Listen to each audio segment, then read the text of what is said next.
Hello everyone. As we all know, in the mineral processing industry, the ball mill is a very important equipment which is widely used in the gravity separation and the flotation separation, also the cyanidation processing line.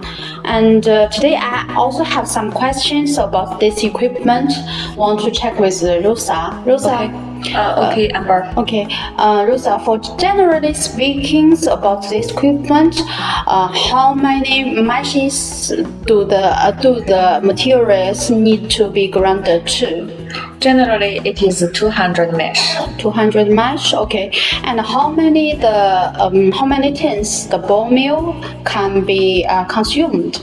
Generally, 1 ton material consumes 1 kilogram steel balls. But it also depends on the specific situation, such as the material feeding size and the mineral hardness.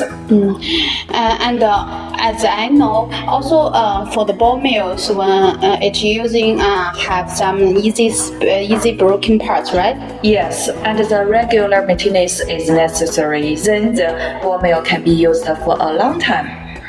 Okay, thanks for your watching, and that's all for today's videos. If you want to know more, and please welcome to contact with us. Okay, see you next time. Bye bye. Bye bye.